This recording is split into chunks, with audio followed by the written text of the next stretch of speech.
May I introduce Mr. Luc Verstrepen? Luc, yes. From Belgium. We all know that. We know who Luc Verstrepen is, but we'll explain that a little bit in the story. Luc, you're from Belgium. You're in Florida. What are you doing here? Well, we have a training camp, with the Qatar project. Three young forward teams from Qatar who started in the beginning of the year in AFF, and then now we're building some new teams. And so let me start somewhere else. Actually, let's speak a little louder to the mic so people can hear us. And so thanks.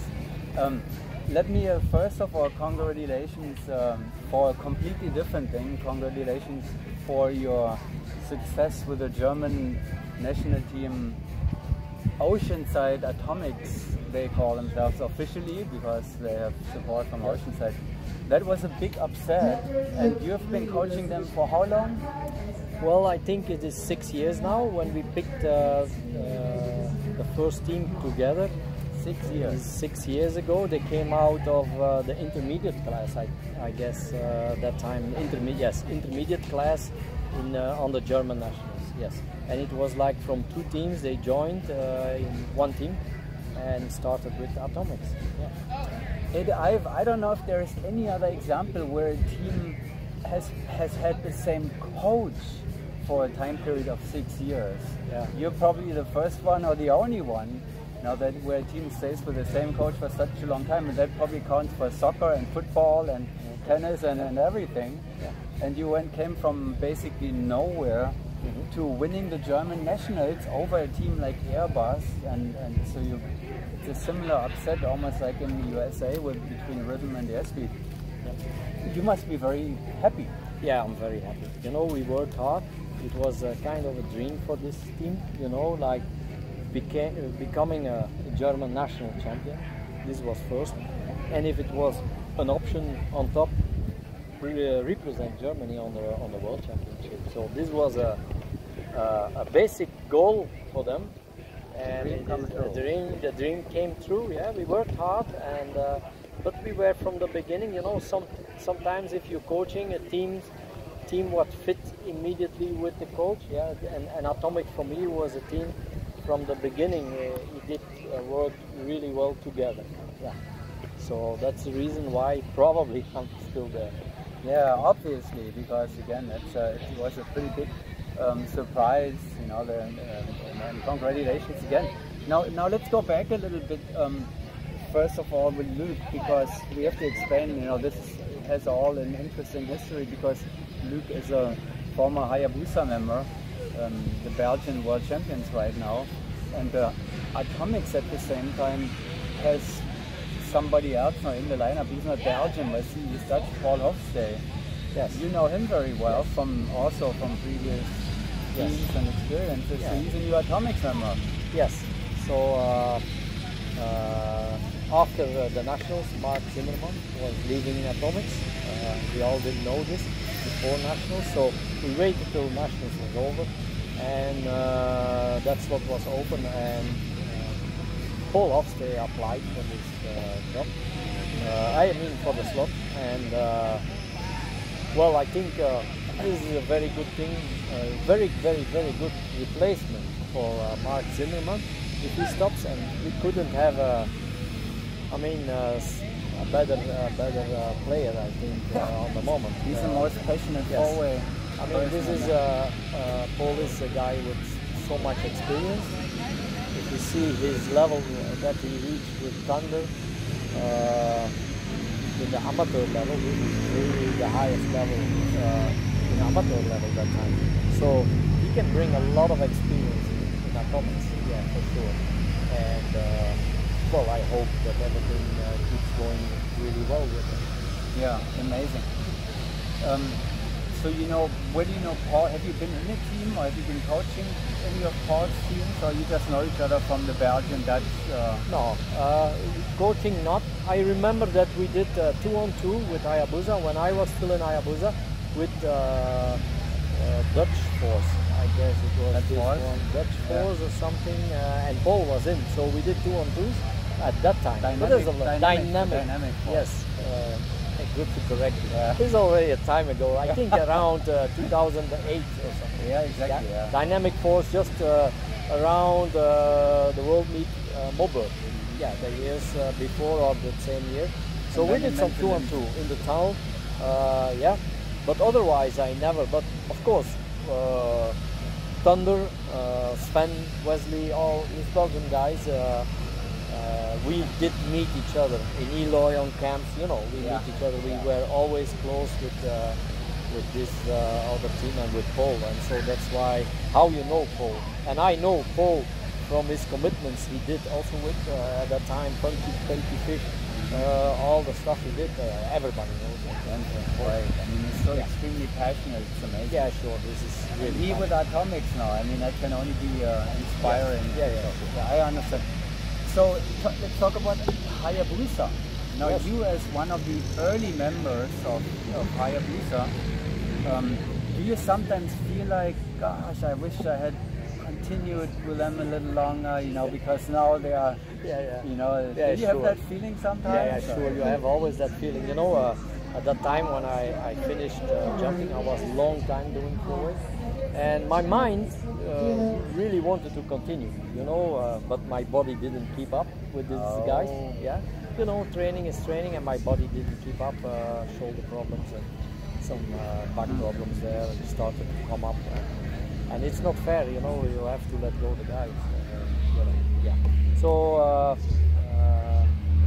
actually, no regrets on that. But of course, every competitions, important competitions, you see them competing.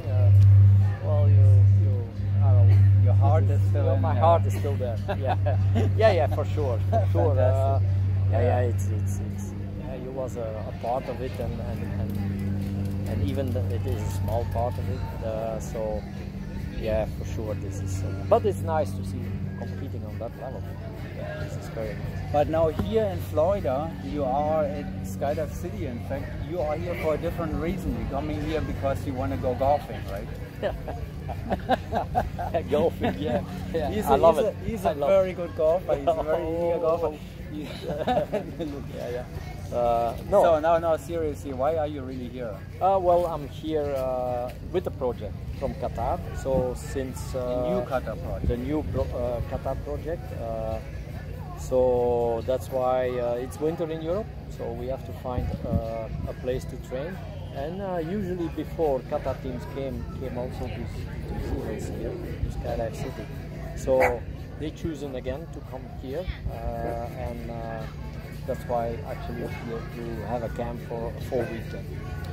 Let's talk a little bit about how this new Qatar project came together actually, because those are 3 teams now. They competed at the ESL Championship, if I have that correctly.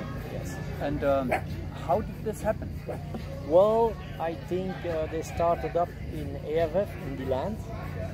Yeah, I have like the Tigers. They did like the Tigers. They did the same. This was an AFF project, a big group, and then I think Solly worked again, made the selections out of the big group after the AFF. And when was that? I think they started AFF. I'm not sure about dates because we didn't talk too much about that, the past. I think around April, I think it was. April, This year, April. Yeah, this and year. They're now, those are the 3 forward Yes, teams. this is the 3 forward teams. Yeah, they're young. They have now around 300 jumps total each. They started AFF in the land in April 2019. I think so. Yeah. And then they went to the ESL Championship in August or September. Yes, in Spa. So I think they did 2 camps in the land, smaller camps, you know. And then I've been contacted and Marais Ferré. So both had 2 camps in Belgium, in Spa, Skydive Spa. So we did the camps, and on the second camp, the last weekend, there was the ASL finals, and said, hey, why we not compete? I mean, it has to be the first time, so we did single A in this category there, and we competed with the 3 teams. Yes. First time. What's behind that? I mean, I know a little bit. You know, there is some kind of an idea that the Qatar Tigers have been doing this now for a long time. There's not much behind it, so they're building a foundation of... Well, I think if I see to the past, I think the Qatar teams, the 8-way and Tigers, they struggle a little bit with alternates. You know, if somebody is out, lack on alternates. This is, I think, one of the reasons. Second reason, I guess, is Tigers is already busy like maybe 10 years now. Huh? I mean, and they are still the same for 10 years. This is a long time. So I don't know. We don't know how many years they keep going. They're doing really well, but how many years keep going? And these new teams, I think this is building up to have not too big gap between Tigers and the new generation from Qatar. I think this is the meaning behind. And of course, I think in the short term to deliver some alternates. Yeah, that's interesting because in the, you know, if you have Dubai and Qatar, in the beginning Dubai was kind of the building up, you know, big presence in the four-way community or in the formation skydiving competition community, and Qatar was a little side.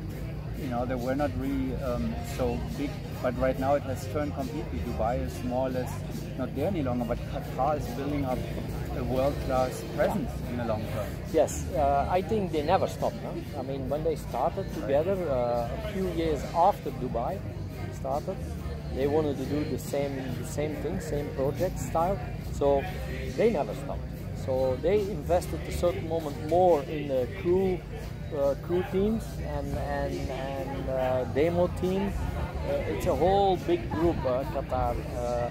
But they never stop, you know. They canopy formation we learned, a big group of canopies. Yeah, sure. So the team, if you see the whole team, it's a big group. Yeah.